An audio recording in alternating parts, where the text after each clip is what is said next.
पारमार्थिक विचारधारा। परमात्मा। मदन साहब ने शब्द विलास में परमार्थ के विभिन्न अंगों पर प्रकाश डाला है।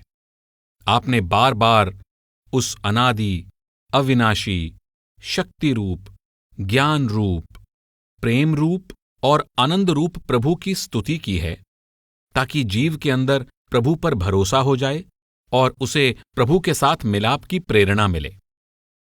तुही जाचक समान, तुही करत सुरगान, तुही नाचत लैतान, तुही पौसंग भुलान, तुही उल्ट पद में समान, तुही सृष्टि उत्पान, तुही प्रगट चार खान, तुही पंडित सुजान, तुही मूरख अज्ञान, तुही रैयत जहान, तुही शाह सुल्तान, तुही सुघर महंत, तुही ज्ञान मान संत।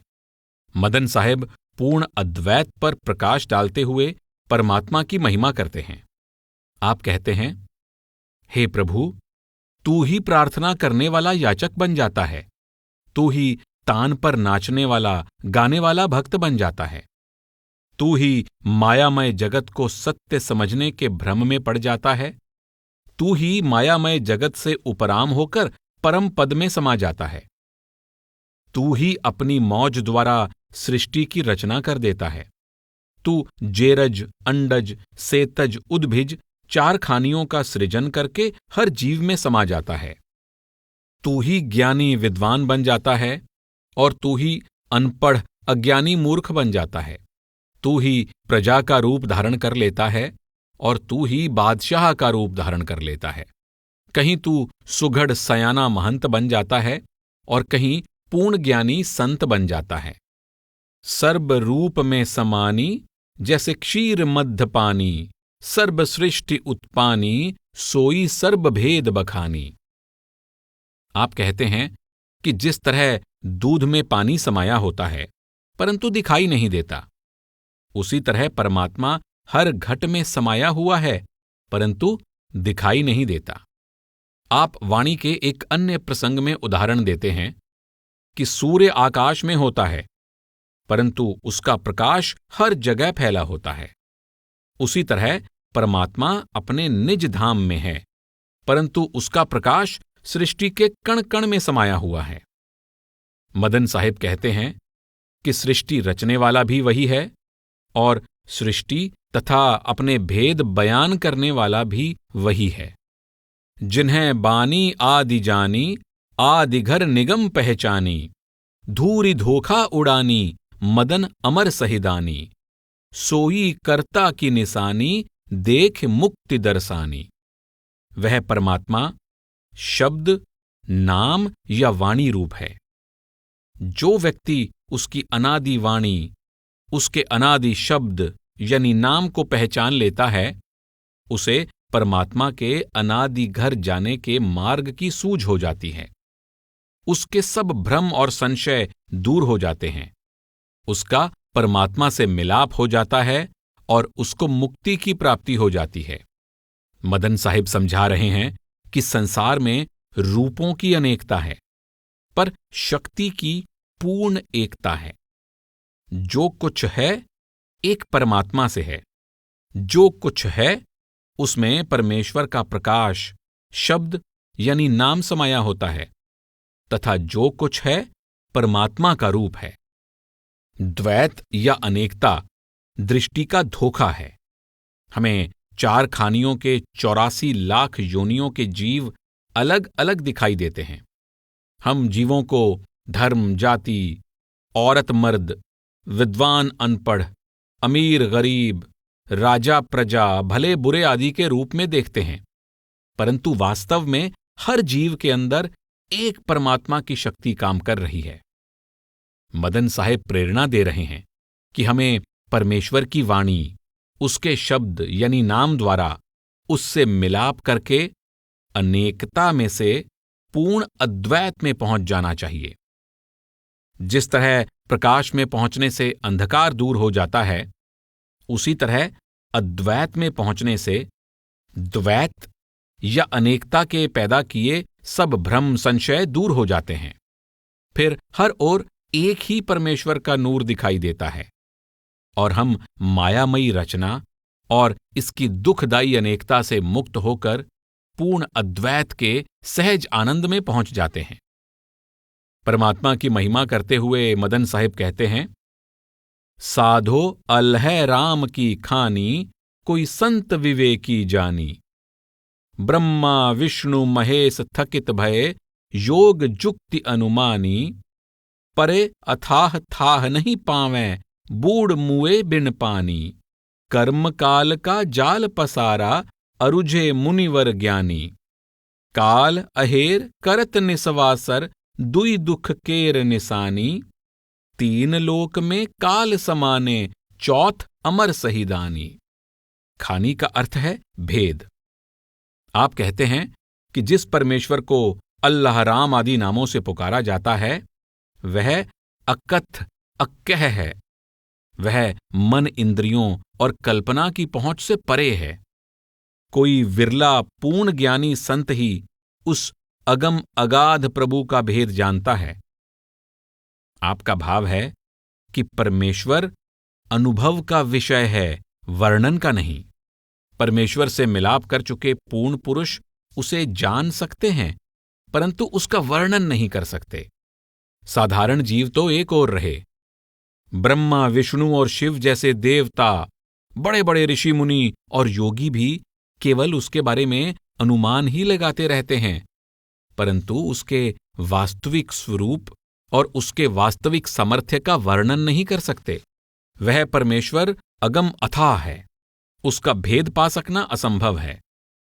जो उस अथाह की थाह पाने का यत्न करते हैं, मार्ग में प्यासे दम तोड़ जाते हैं, अर्थात वे परमेश्वर से मिलाप की प्यास नहीं बुझा पाते। अहेर का अर्थ है शिकार। आप संकेत करते हैं कि परमेश्वर ने अपने द्वारा रचित सृष्टि में काल के माध्यम से कर्म और फल का जाल बिछाया हुआ है। काल पहले जीवों से कर्म करवा लेता है और फिर उनको उनका फल भुगतने के लिए आवागमन के चक्कर में डाल देता है। काल रूपी शिकारी दिन रात जीवों का शिकार करता रहता है। जो जीव एक परमेश्वर से टूटकर द्वैत का शिकार हो जाते हैं, वे सदा काल के हाथों जन्म मरण के दुख भुगतते रहते हैं। संपूर्ण त्रिलोकी काल के अधीन है।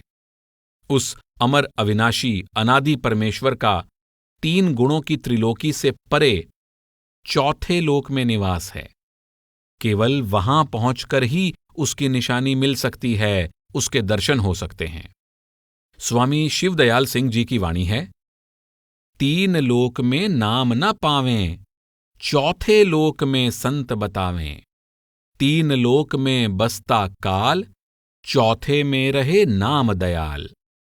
सोई नाम संतन से पावे, बिना संत नहीं नाम समावे। आप कहते हैं कि त्रिलोकी की संपूर्ण रचना पर काल का पहरा है।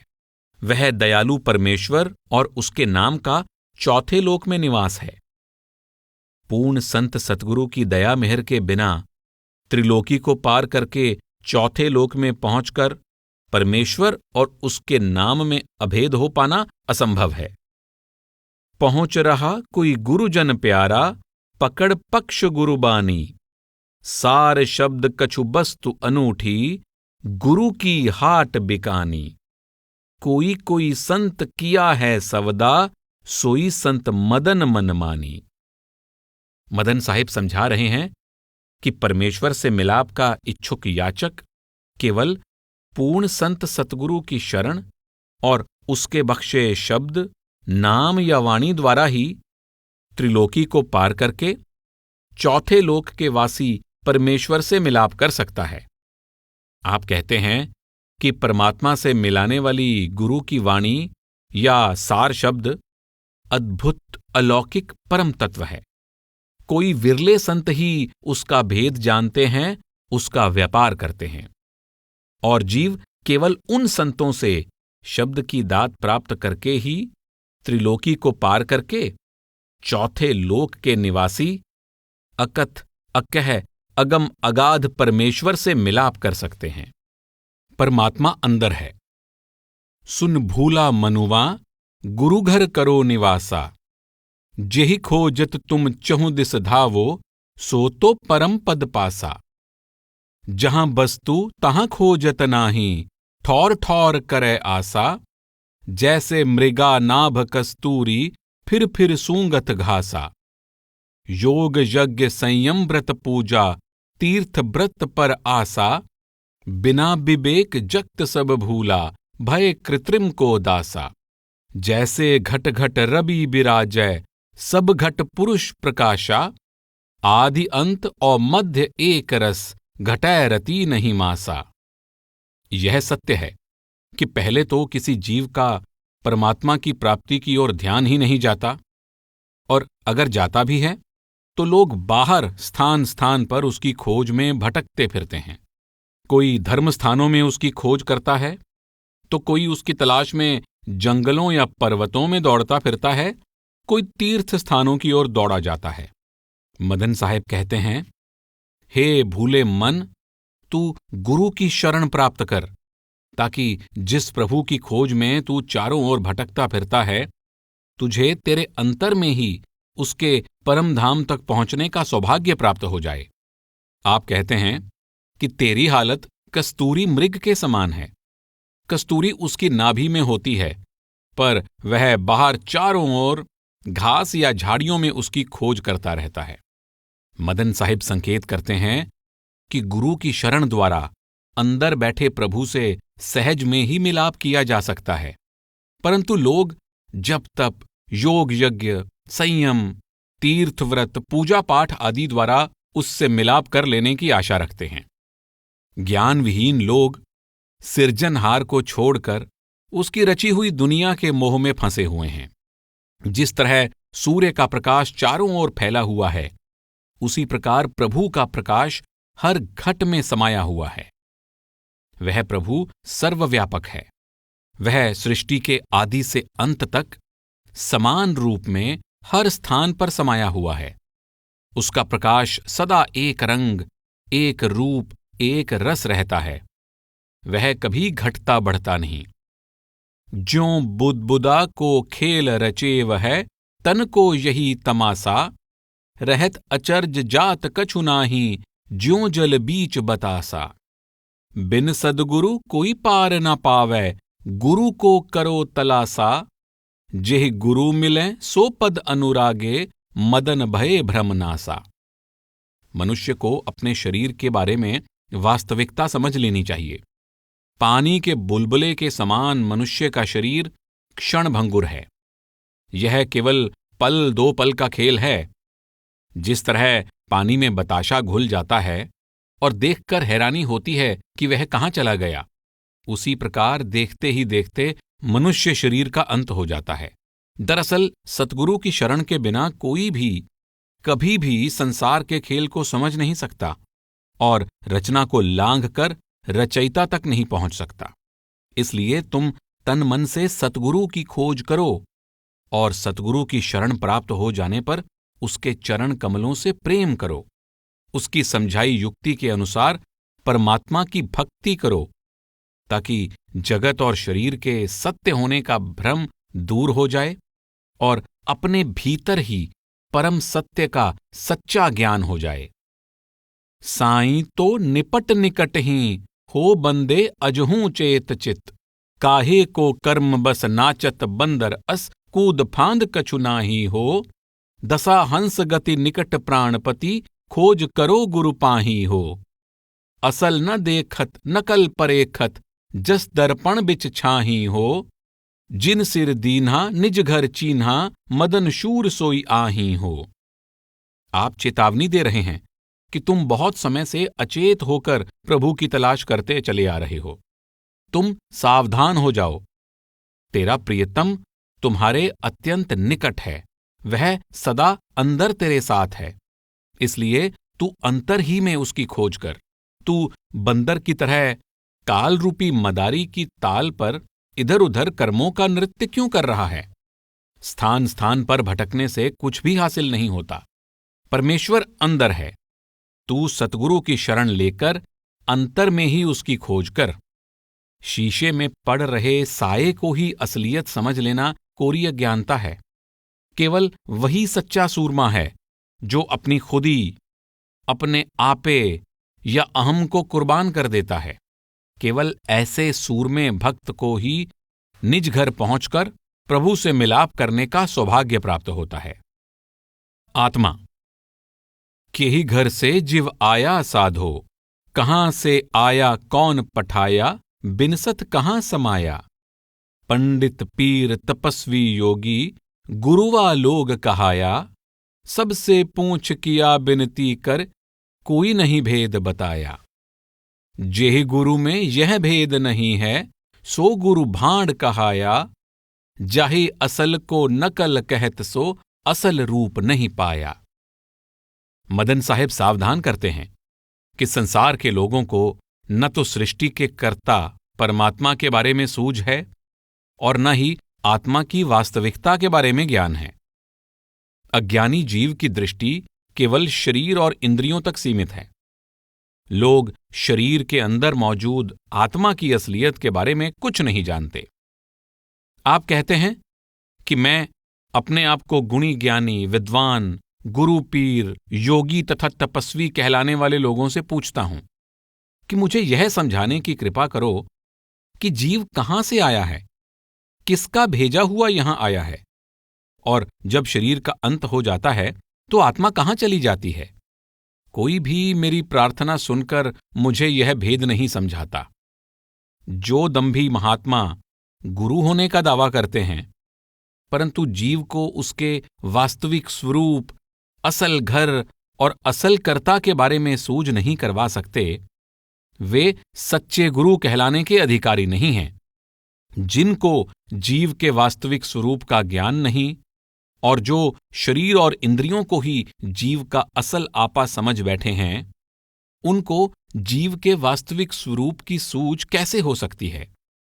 जहां से आया सुध बिसराया, बलकत जन्म गंवाया। भल जो कहों तो अनभल मानै, कोटि जतन समुझाया। आदि अंत घर मध्य न पाया, निकट कालपुर धाया। मदन कहें कछु कह नहीं आवत, कठिन राम की माया। बलकत का अर्थ है कि बकबक करना। आप खेद प्रकट करते हैं कि जीवात्मा को यह पता नहीं कि वास्तव में वह किस देश से आई है।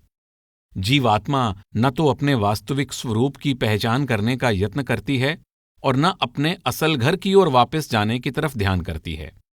जीव बेकार की बकबक यानी बहस में अपनी सारी उम्र खो देता है। जीव के भले के लिए सत्य के ज्ञाता पूर्ण पुरुष चाहे करोड़ों बार समझा लें तो भी जीव अपनी तथा जगत की असलियत को समझने का यत्न नहीं करता, बल्कि उनकी बात का बुरा मानता है। वह न तो सृष्टि और अपने आदि के बारे में सोचता है और न ही अपनी वर्तमान अवस्था के बारे में विचार करता है और न ही इस अज्ञानता से पैदा होने वाले अंत के बारे में विचार करता है। परिणाम यह होता है कि वह सदा काल का आहार बना रहता है और जन्म मरण के चक्कर में पड़ा रहता है। परमात्मा ने माया का ऐसा आश्चर्यजनक खेल रचाया हुआ है कि जीव को अपनी और जगत की असलियत के बारे में कुछ पता नहीं चलता। इस छोटे से शब्द में मदन साहिब ने संत महात्माओं की संपूर्ण पारमार्थिक विचारधारा के इस अत्यंत महत्वपूर्ण पहलू पर प्रकाश डाला है कि जीव को सबसे पहले अपने मूल स्वरूप और स्वभाव के बारे में सचेत हो जाना चाहिए। उसे भली भांति दृढ़ कर लेना चाहिए कि उसकी हस्ती का आधार आत्मा है, शरीर और इंद्रियां नहीं। शरीर और इंद्रियां मन के संसार में कार्यशील होने के साधन हैं। मन आत्मा का यंत्र है। आत्मा रथवान है, मन घोड़ा है और शरीर रथ है। रथवान की हस्ती रथ या घोड़े पर निर्भर नहीं। रथवान जब चाहे एक रथ से दूसरे रथ में जा सकता है, जबकि रथवान के बिना रथ और घोड़ा बेकार हैं। इसी प्रकार जीव के लिए यह समझ लेना भी जरूरी है कि यह मायामय जगत इसका असल देश नहीं है। मायामय जगत परिवर्तनशील और नाशवान है। आत्मा का असल देश अमर अविनाशी सतलोक है। जो परमात्मा का निज धाम है वही आत्मा का निज धाम है। इस अधूरे, सदा बदलते रहने वाले नाशवान जगत में से कभी भी पूर्ण, स्थायी, अपरिवर्तनशील सुख प्राप्त नहीं हो सकता। आत्मा को सच्चा, स्थायी और पूर्ण सुख केवल अपने पूर्ण अविनाशी निज घर वापस पहुंचकर ही प्राप्त हो सकता है। हंसा निरख परख निज नाम रतन, कांच कुंभ जल टिकत कबै लग बिगर परो पल माही, हीरा हाथ अचल धन तज के निस्वासर करे कोटिक जतन, दया जाहे दिल बसत दयानिधि समझ बूझ तज जीव जतन, मदन मिलै जब सार शब्द धन समुझ बूझ नहीं एतन। अन्य संत महात्माओं के समान मदन साहिब आत्मा को हंस कहकर पुकारते हैं। हंस दूधिया यानी अत्यंत निर्मल और विशुद्ध होता है। मदन साहिब उपदेश देते हैं, हे आत्मा रूपी हंस, तू शरीर का साथ लेकर अपने आप को शरीर समझने की भूल ना कर। तेरा वास्तविक देश सतलोक है। तू परमेश्वर के समान ही कर्म रहित और ज्ञान रूप है। तेरा भोजन परमेश्वर के नाम का मोती है। तू सावधान होकर उस परमात्मा के निज नाम के मोती चुगने शुरू कर दे। आपने निज नाम रतन पदों का प्रयोग किया है। निज नाम का भाव है कि परमात्मा का नाम परमात्मा का रूप है। वह नाम ही ऐसा सच्चा, पावन, अनमोल मोती है जो आत्मा का असल भोजन है। इंद्रियों के भोग मन का भोजन है, आत्मा का नहीं। आत्मा की भूख केवल परमात्मा के सच्चे नाम के भोजन से तृप्त हो सकती है। मदन साहेब उदाहरण देकर समझाते हैं कि कच्चे घड़े में पड़ा पानी अधिक देर तक नहीं टिक सकता। कच्चा घड़ा शीघ्र ही टूट जाता है और इसमें से पानी बह जाता है। आप कहते हैं, हे आत्मा, यह शरीर कच्चा घड़ा है, इसमें पड़ा श्वासों का पानी शीघ्र ही बह जाएगा। तू इस कच्चे घड़े के मोह का शिकार ना हो और मनुष्य जीवन को स्थायी समझने के भ्रम से छुटकारा प्राप्त कर। कितने दुख की बात है कि प्रभु और उसके नाम का अनमोल हीरा और अविनाशी धन पास होने के बावजूद तू दिन रात नाशवान शक्लों, पदार्थों, इंद्रियों के झूठे भोगों और नाशवान धन के पीछे भटकती फिरती है। वह दयालु परमेश्वर अथाह अपार दया का भंडार है जो कि तेरे अपने अंदर निवास कर रहा है, और तू बाहर नाशवान मायामय जगत में से दया और सुख शांति की तलाश कर रही है। तू भली भांति दृढ़ कर ले कि तुझे जब भी सच्ची शांति और पूर्ण अविनाशी आनंद की प्राप्ति होगी, परमात्मा और उसके सार शब्द में से होगी, शरीर और मायामय जगत में से नहीं। आपने ऊपर निज नाम पद का प्रयोग किया है, यहां सार शब्द पद का प्रयोग कर रहे हैं। नाम प्रकाश ग्रंथ में निज नाम तथा सार शब्द का प्रयोग है, जिसका भाव परमात्मा की सृष्टि की रचना करने वाली और मुक्तिदाता शक्ति है।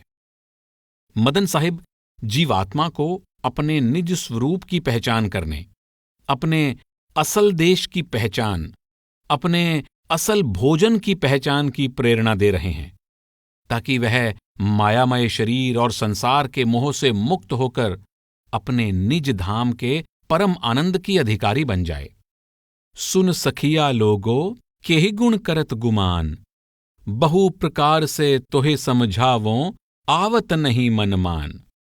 रही एक की भई अनेक की छाड़े सी पुरुष अपान, जो नारी भई सहस भतारी ताकर कौन ठेकान। सूरा सोई लड़ै रन भीतर खड़ग से फेंक में आन, पाछे पांव कभू नहीं टारै मार किया घमसान। मदन साहिब उपदेश देते हैं, हे प्यारी सखी जीवात्मा, मैं तुम्हें कई प्रकार से समझाने की कोशिश कर रहा हूं, परंतु तेरा मन तुम्हें मेरी बात नहीं मानने देता। तू विचार कर कि तुझमें कौन सी अजीब खूबी है जिसका तू अहंकार कर रही है। तू मेरी बात ध्यान से सुनकर इस पर विचार कर। तेरा पति वह परम पुरुष है। तूने अपने सच्चे पति को छोड़कर अनेक पति बना लिए हैं। अनेक पतियों से दो सुझाव मिलते हैं। पहला यह कि जीवात्मा ने एक पति परमेश्वर से प्रेम करने के बजाय अनेक शक्लों और पदार्थों से मोह करना शुरू कर दिया है। इससे दूसरा सुझाव यह मिलता है कि जीवात्मा ने एक परमेश्वर की पूजा भक्ति के बजाय अनेक देवी देवताओं, अनेक इष्टों की पूजा भक्ति करनी शुरू कर दी है। इसे चाहिए कि दुनियावी शक्लों और पदार्थों का मोह त्याग कर एक पति परमेश्वर के प्रेम में मग्न हो जाए और अनेक इष्टों में से ध्यान निकालकर केवल एक परमेश्वर की पूजा भक्ति में मग्न हो जाए। आप कहते हैं कि जो औरत एक पति को छोड़कर अनेक के साथ रच जाती है, उसे कहीं भी ठिकाना नहीं मिलता। आप उस सूरमे का उदाहरण देते हैं जो युद्ध के मैदान में म्यान फेंक कर तलवार हाथ में लेकर निडरता से मार काट करता हुआ आगे ही आगे बढ़ता जाता है।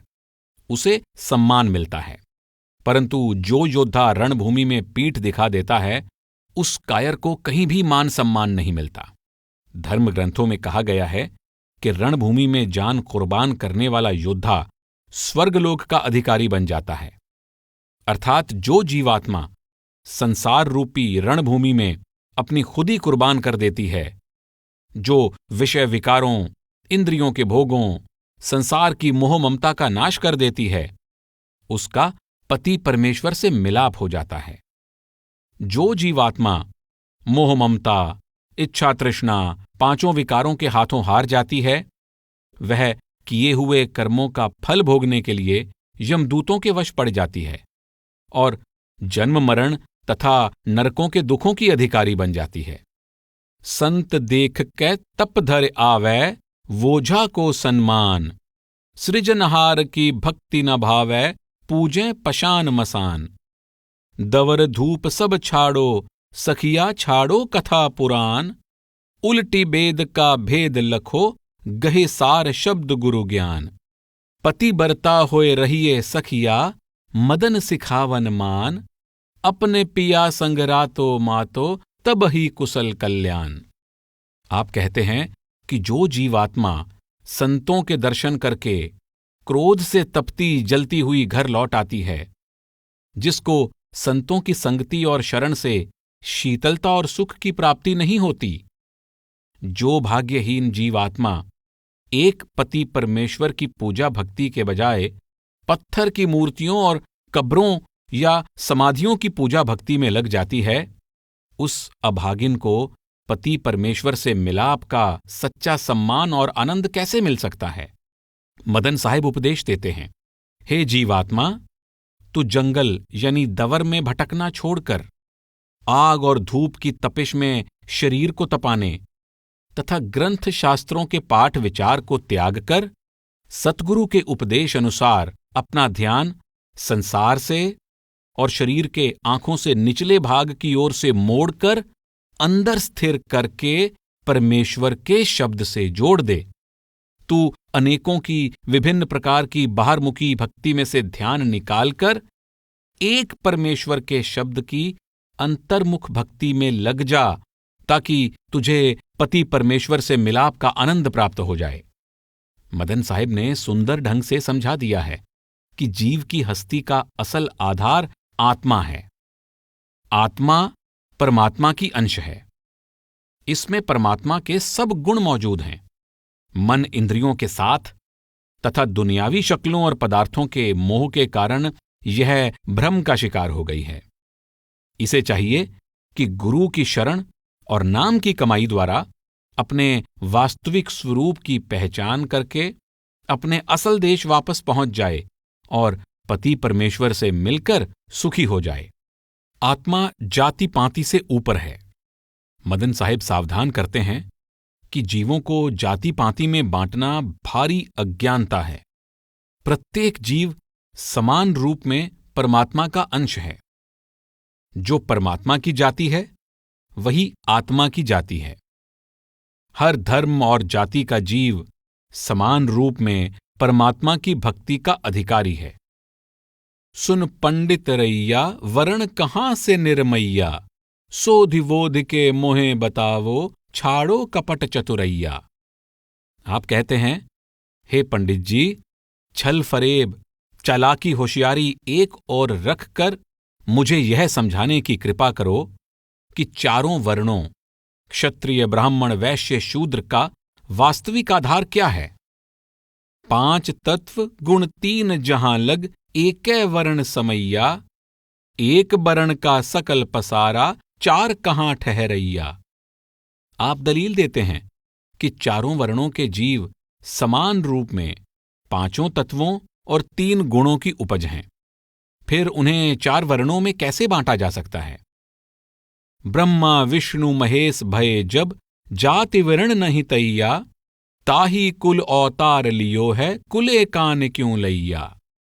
आप कहते हैं कि जब ब्रह्मा, विष्णु और शिव ने जन्म लिया तो उस समय जाति और वर्ण की कोई व्यवस्था नहीं थी।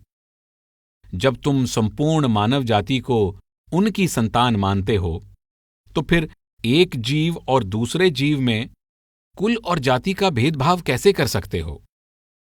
अंतहु वेद वेदांत कहत है, सोऊ एक गोहरैया, कौन ज्ञान से 4 कहत हो, वेदो मता उड़ैया। आप कहते हैं कि वेदों, उपनिषदों आदि धर्म ग्रंथों में कहा गया है कि सब जीव उस अनंत अनादि परमेश्वर में से पैदा हुए हैं। सब आत्माएं उस अनंत की अंश हैं। फिर आप किस धर्म ग्रंथ के आधार पर 4 जातियों को ठीक सिद्ध कर सकते हो? एक ओर आप वेदों का उपदेश देते हो तथा दूसरी ओर उसी उपदेश का उल्लंघन करते हो।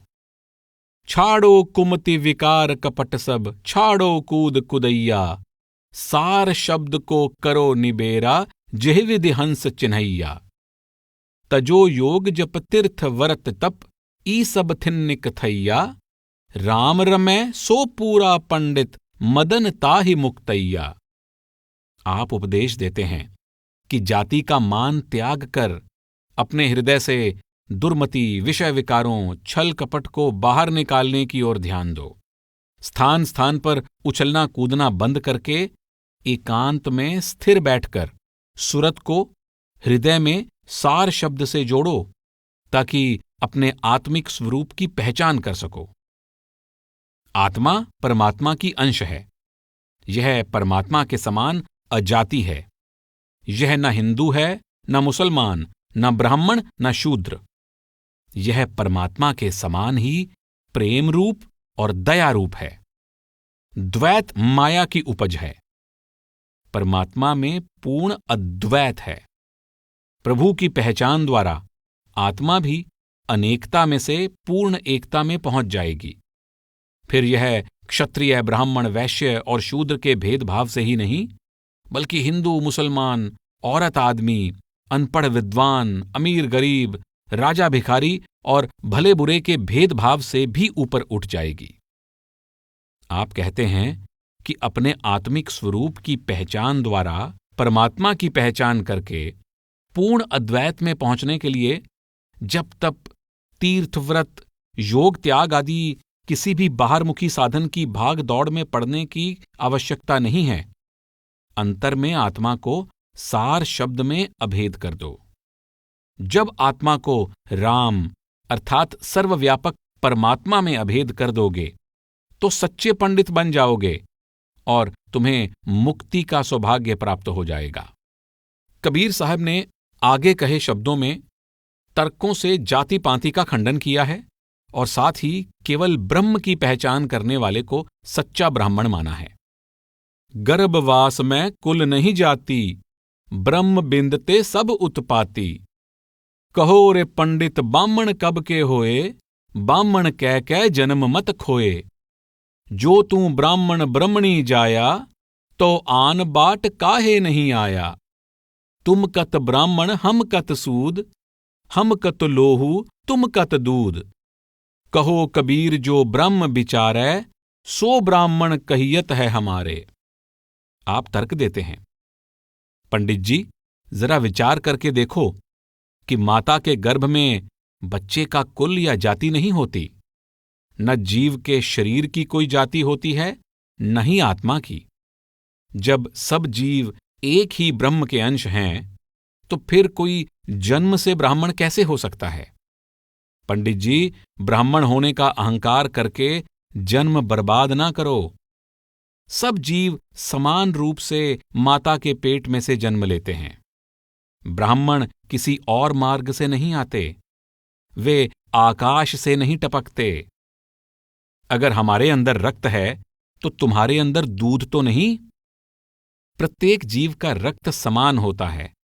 फिर आप किस आधार पर ब्राह्मण हो गए और हम किस आधार पर शूद्र बन गए?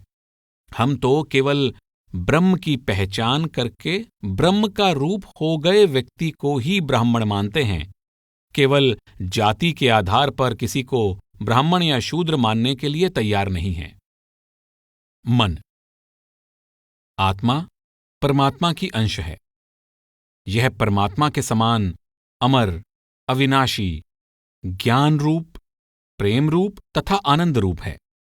पर इस मायामय देश में कार्यशील होने के लिए इसे मन और शरीर का साथ लेना पड़ा। मन आत्मा का यंत्र है और इंद्रियां मन के यंत्र हैं। चाहिए तो यह था कि मन आत्मा के अधीन होता और इंद्रियां मन के अधीन होती, परंतु वर्तमान अवस्था में मन इंद्रियों के अधीन हो गया है और आत्मा मन के अधीन हो गई है। यही कारण है कि न तो आत्मा अपने वास्तविक स्वरूप की पहचान कर सकती है और न ही निज धाम वापस जा सकती है। मदन साहेब सावधान करते हैं, मन न रहत बस करिए करम कस, धावन विषय रस बहु समुझाएला, कपटि कुटिल सठ निर्दयी बधिक जस, मन को मता सोई प्रगट देखाइला। आप खेद प्रकट करते हैं कि कुछ समझ नहीं आता कि क्या उपाय करें जिससे मन वश में आ जाए। इसको जितना चाहे समझा लो, यह इंद्रियों के भोगों और विषय विकारों की ओर से मुंह नहीं मोड़ता। यह छल कपट की मूरत है। यह बहुत अड़ियल और मुंह जोर है। यह शिकारियों की तरह निर्दयी है। यह जो भी निश्चय कर लेता है और जो भी कर्म करने का फैसला कर लेता है, हर हालत में अवश्य करता है। इंद्री 10 जाके अंग, 5 और 25 संग, धरत अनेक रंग भागे नहीं पाइला। 5 कर्म इंद्रियां और 5 ज्ञान इंद्रियां मन के हथियार हैं। काम, क्रोध, लोभ, मोह, अहंकार 5 विकार और 5 विकारों की 5-5 प्रकृतियां, भाव 25 प्रकृतियां सदा मन को अपनी ओर खींचती रहती हैं। मन की गति अपार, तिहु पुर न निसार, पावे नहीं पार कोई अथय बुझाइला। मन की प्रकृति को समझ पाना असंभव है। संपूर्ण त्रिलोकी में मन से बाहर जाने का कोई मार्ग दिखाई नहीं देता। आप एक अन्य शब्द में ये संकेत करते हैं कि बड़े बड़े ऋषि मुनि, योगी और तपस्वी भी अनेक यत्न करने के बावजूद मन को वश में न कर सके। गुरु नानक साहेब का कथन है, मन जीतै जग जीत, अर्थात आत्मा परमात्मा के बीच केवल मन की रुकावट है। जो मन को वश में कर लेता है, संसार को जीतकर परमात्मा से मिलाप कर लेता है। संत महात्मा समझाते हैं कि संसार में मन ही जीवात्मा का सबसे बड़ा दुश्मन है और मन ही इसका सबसे बड़ा दोस्त है। जब तक मन आत्मा को इंद्रियों के भोगों की ओर खींचता रहता है, यह आत्मा का सबसे बड़ा और खतरनाक दुश्मन बना रहता है। अगर यह आत्मा को अंदर परमात्मा और उसके नाम की ओर खींचना शुरू कर दे, तो यह आत्मा का सबसे बड़ा मित्र और हितैषी बन जाता है। मन की शत्रुता को मित्रता में कैसे बदला जाए? मदन साहब समझाते हैं, गही सार शब्द नर, होए रहो न्यारे घर, अगम सिधार जाके चौथा लोक पाइला, काहे को खोजत बन योग तप साधितन, बिन सार शब्द नर धन नहीं पाइला, धन्य सो मदन सतपथ बिच साधेव मन, पुण्य देखो मन जैसे छाही दरसाइला। इंसान जब तप, पूजा पाठ, दान पुण्य, तीर्थ व्रत, स्नान, तप त्याग, हठ योग आदि जो भी साधन अपनाता है केवल मन को वश में करने के लिए अपनाता है। मदन साहेब यहां 3 सुंदर संकेत कर रहे हैं। पहला, साध तन। हर प्रकार के बाहरमुखी साधनों का संबंध तन की साधना से है। आप दूसरा संकेत यह करते हैं, सतपथ बिच साधेव मन। केवल सच्चे मार्ग पर चलकर ही मन को वश में कर सकते हैं। आपका भाव है कि मन को वश में करने का केवल एक ही सच्चा अनादि साधन और मार्ग है। केवल उस साधन और मार्ग का सहारा लेने वाला साधक ही मन को वश में करने की आशा रख सकता है। मन को वश में करने का वह सच्चा साधन कुल मालिक द्वारा निश्चित किया गया है, जबकि शेष सब साधन काल द्वारा सृजित हैं। अन्य सब साधनों द्वारा मन थोड़ी देर के लिए दब सकता है, पर पूरी तरह वश में नहीं आ सकता। उन सब साधनों का फल मिलता है। उदाहरण के लिए, पुण्य दान आदि शुभ कर्मों द्वारा इस संसार के और स्वर्गों के सुख मिल सकते हैं, पर न तो कर्मों का नाश हो सकता है और न ही मन वश में आ सकता है। गह सार शब्द नर होए रहो न्यारे घर। तीसरा संकेत करते हुए आप कहते हैं कि मन को वश में करना चाहते हो तो अपनी सुरत को अंदर सच्चे शब्द से जोड़ दो। जब ध्यान अंदर शब्द में लीन हो जाएगा तो तुम शरीर तथा संसार की ओर से न्यारे या उपराम हो जाओगे। इसका क्या लाभ होगा? अगम सिधार जाके चौथा लोक पाइला। इससे तुम त्रिलोकी को पार करके चौथे लोक के अगम धाम में पहुंच जाओगे। पुनि देखो मन जैसे छाही दरसाइला। उस अवस्था में पहुंचकर मन छाया मात्र दिखाई देने लगता है। दूसरे शब्दों में हम यह कह सकते हैं कि मन लज्जत का आशिक है। जब तक इसे इंद्रियों के भोगों से ऊंची और सच्ची लज्जत नहीं मिलती, मन कभी भी इंद्रियों के भोगों की ओर से मुंह नहीं मोड़ सकता। जब मन को अंदर शब्द के अमृत का अलौकिक रस मिल जाता है, तब यह सहज ही इंद्रियों के भोगों की ओर से उपराम हो जाता है। जो मन पहले आत्मा को ऊपर से नीचे और अंदर से बाहर की ओर खींचता था, वही मन उसे बाहर से अंदर और नीचे से ऊपर की ओर खींचना शुरू कर देता है। जब मन और आत्मा आंखों से ऊपर स्थिर होकर शब्द में लीन हो जाते हैं, तो ये इंद्रियों के खिंचाव से ऊपर उठ जाते हैं। ज्यों-ज्यों आत्मा शब्द में लीन होती है, पूर्व कर्मों की मैल उतरती जाती है। जब मन और आत्मा शब्द के सहारे दूसरे रूहानी मंडल त्रिकुटी में पहुंच जाते हैं, तो मन और आत्मा पर चढ़ी कर्मों की सब मैल उतर जाती है। मन का उदय स्थान त्रिकुटी है। जब कर्मों की मैल से मुक्त हुई आत्मा त्रिकुटी को पार करके तीसरे रूहानी मंडल में पहुंच जाती है, तो यह मन के पंजे से पूरी तरह आजाद हो जाती है। फिर आत्मा शब्द के सहारे चौथे लोक सचखंड या अगम धाम में पहुंच जाती है। इस प्रकार आत्मा मन के पंजे से सदा के लिए मुक्त हो जाती है।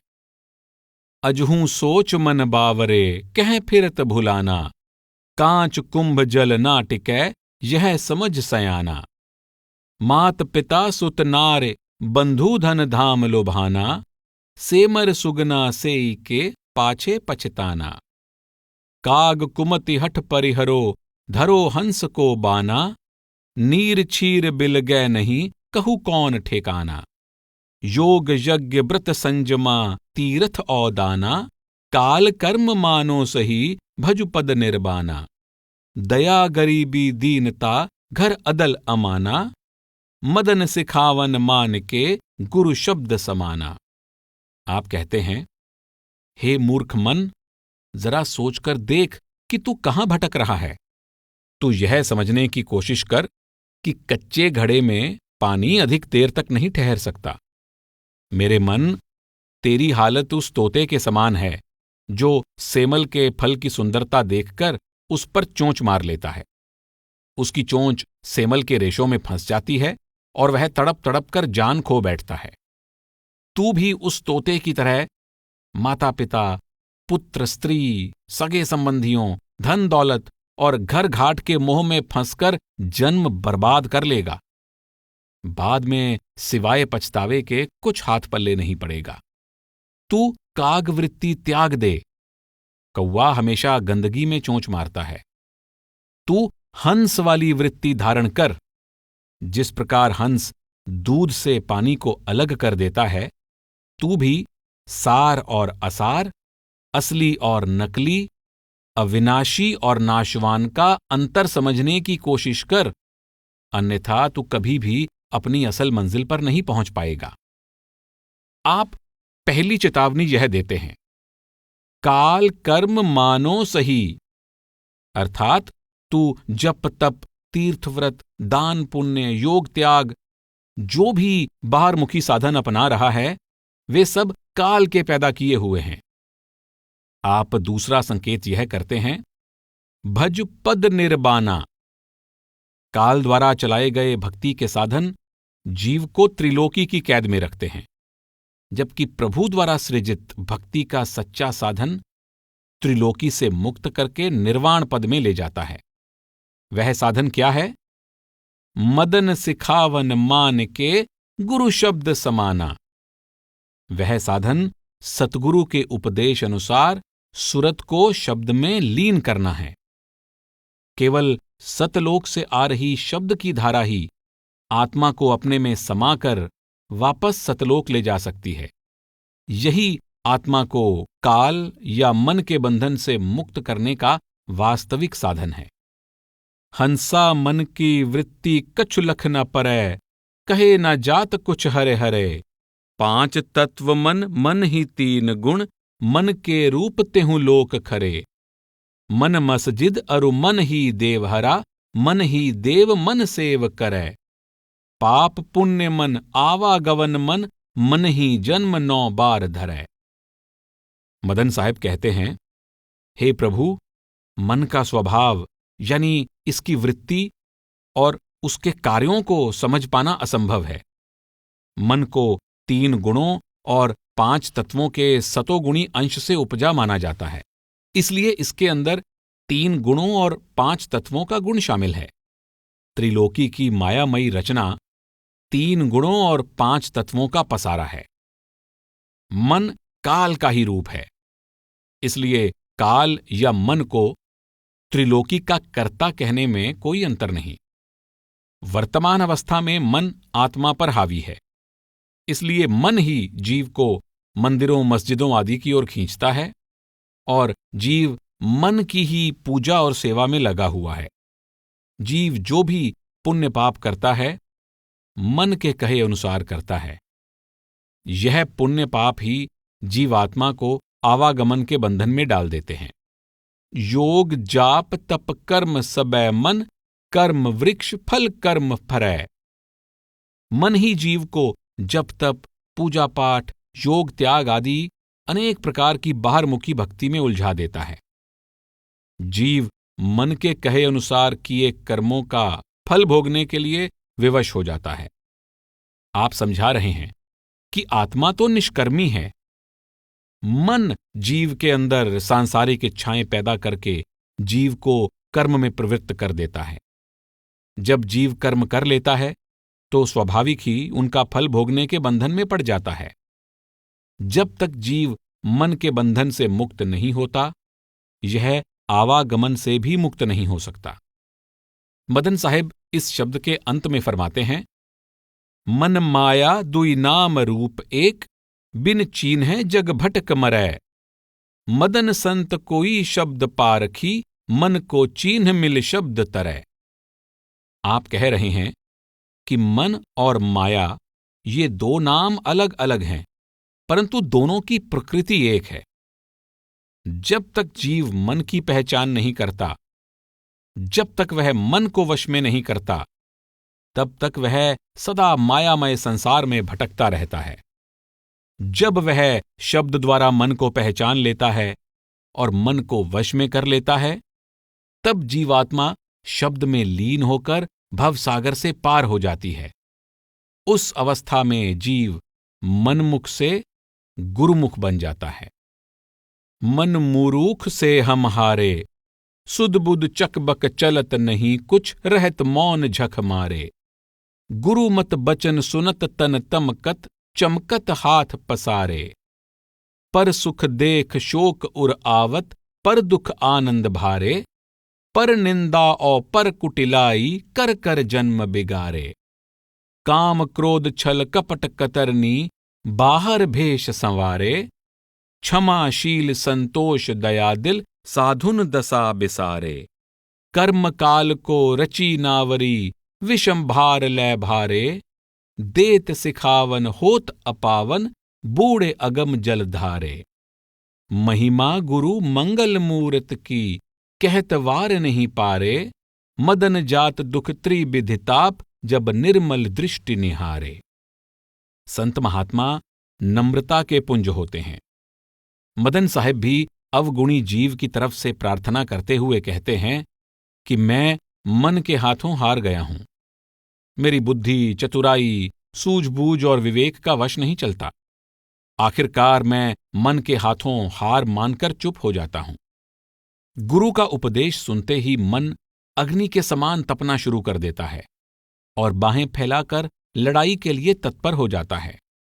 पापी मन दूसरों का सुख देखकर दुख की मूरत बन जाता है और दूसरों को दुखी देखकर फूला नहीं समाता। इसे समझ नहीं आता कि पराई निंदा और दूसरों के साथ छल कपट करने में अपना जन्म बर्बाद होता है। यह बाहरी तौर पर साधुओं का भेष धारण कर लेता है, पर इसके अंदर काम क्रोध छल कपट की कैंची इसके गुणों को कुतर रही है। ज्यों-ज्यों यह विषय विकारों और अवगुणों में प्रवृत्त होता है, त्यों-त्यों इसके अंतर से साधुओं वाले गुण संयम, क्षमा, संतोष, दया आदि खत्म होते चले जाते हैं। मूर्ख मन काल द्वारा रचित नाव में धड़ाधड़ कर्मों का भार लादे जाता है।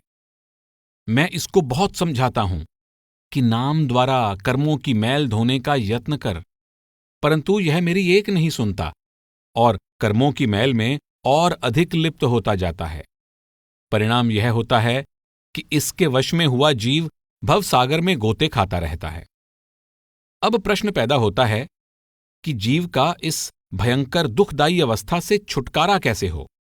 मदन साहब शब्द के अंत में जीव को धैर्य देते हुए कहते हैं कि उसके मन की अवस्था चाहे कितनी भी बिगड़ी हो, अगर इसके ऊपर पूरे गुरु की निर्मल दृष्टि पड़ जाए और जीव के अंदर गुरु के कल्याणकारी स्वरूप का प्रेम पैदा हो जाए, तो जीव सहज ही तीनों तापों से मुक्त हो जाता है। जीव कौन से 3 तापों में ग्रस्त है? आध्यात्मिक ताप, रोग और काम क्रोध आदि मनोविकार। आधिभौतिक ताप, दूसरे जीवों से प्राप्त होने वाले दुख जैसे मच्छर सांप आदि से। आधिदैविक ताप, धूप, आंधी, ओले पड़ना आदि से प्राप्त होने वाले दुख। आपका भाव है कि सतगुरु की दया से जीव हर प्रकार के पापों संतापों से मुक्त होकर सहज ही मन की नीच प्रवृत्ति से ऊपर उठ जाता है। फिर इसका भवसागर से पार उतारा हो जाता है और यह प्रभु से मिलाप के परम आनंद का अधिकारी बन जाता है। मेरो मन काहे को कुमति मगुधावत, छाड़ कुमति मन सुमति प्रीति कर, बार बार समुझावत। काम क्रोध संग प्रेम घनेरो, साधु संगति नहीं भावत। मदन बिना गुरु जल शीतल सम, को यह अगिन बुझावत। मदन साहब दुख प्रकट करते हैं कि मैं मन को बहुत समझाता हूं कि तू दुर्मति या मनमुक्ता को त्याग कर संत महात्माओं के गुरुमुक्ता वाले मार्ग पर आ जा, पर यह मेरी एक नहीं मानता और बार बार दुर्मति के मार्ग पर पड़ जाता है।